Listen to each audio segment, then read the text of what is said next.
Minister, a very good afternoon to you. I know that it has been a busy period for not only yourself, but I'm sure President Cyril Ramaphosa too.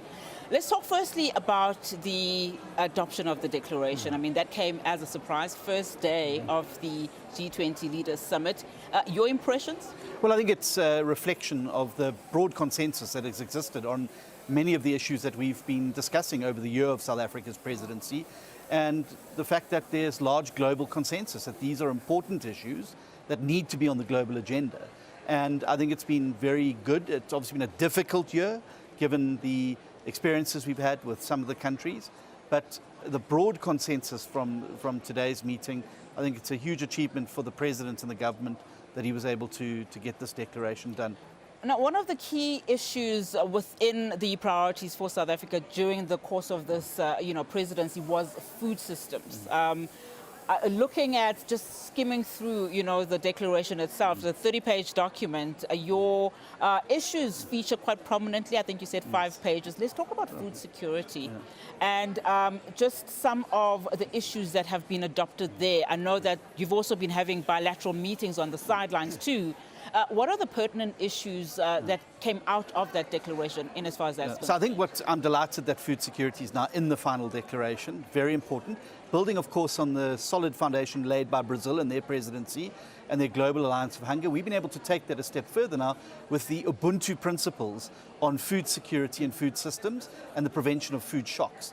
These have been very important discussions that have taken place throughout the year about how we as governments can work together to improve food security, access to good nutritious food, but also how we can prevent some of the disparities that we've seen happen around the world with some countries that have huge surpluses of agricultural goods, others that don't have enough. And then, of course, how we avoid the impact of price shocks. You saw what the war in Ukraine did to the grain price, fertilizer prices, and these price shocks, the Ubuntu principles have got some balancing measures to ensure that we protect our citizens from some of these more nefarious consequences. And then, of course, there's been the opportunity to do business. We signed an MOU yesterday with Vietnam on agriculture, just 3 weeks after the state visit there by the President and the team. What does that entail? So that means that we're now moving to a new stage of our relationship with them in terms of agriculture, harmonizing our trade protocols on animal health and plant health, which is going to facilitate a whole new set of product lines that can exchange between those two countries. I've just been having a conversation with Dr. Mbete on, food security, and one of the things is how countries like South Africa, developing countries, can be supported for African food production, because at the moment that's not going so well, particularly when you look at small-scale farmers not getting the necessary support that that they need. So what small-scale farmers need, and something we've been working hard with in our context here in South Africa, is widening and deepening the pool of available patient capital for farming operations. Farming operations are very capital intensive up front. Your seed costs, your planting costs, your fertilizer costs, and often this is prohibitive for smaller scale farmers. What we've been working through is models about how we can improve and deepen patient capital that has a longer term view in agriculture on repayment. We already have a blended finance scheme with the Land Bank. We want to extend that, which helps cushion that cost. And then looking at how we can agglomerate small-scale farmers into groups where they can start to produce at the scale, quality and quantity that is required to feed international value chains. So there's no use having new markets if we can't have a pull-through throughout the value chain for medium and small-scale farmers. And nobody will be left behind. And nobody must be left behind, and I think that's an important thing. Minister, there's been this narrative, the narrative of the agricultural sector in South Africa being under siege, and a lot of some organizations have come out to speak against it, saying that that is in fact not true, given just the advances in the particular sector.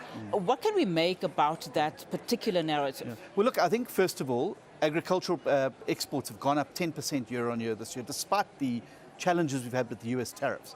There are challenges, like every other sector.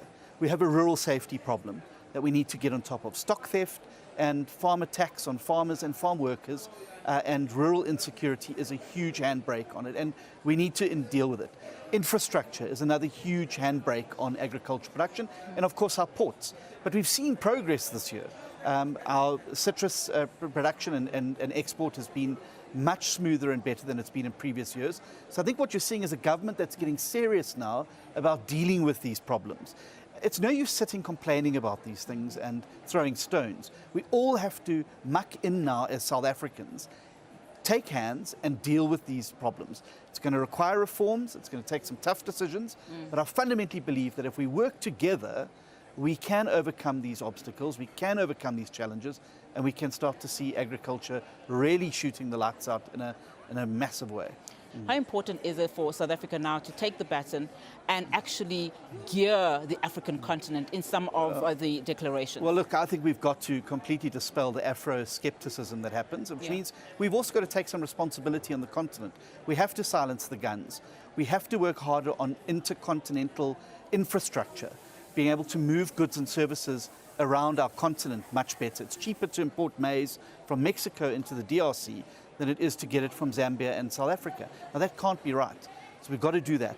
But we've also then got to understand that we are uniquely positioned to become the breadbasket of the world.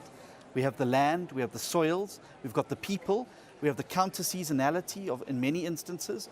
This gives us a huge opportunity if we stick together as a continent, if we share knowledge, if we share expertise and we build resilient food systems, that we could, in a very short space of time, become the premier food destination and supplier to the rest of the world. And that gives us an opportunity to uniquely position all African economies to getting a look in on real trade and growth, investment and jobs. Well, Minister, thank you so much for your time. Really do appreciate it.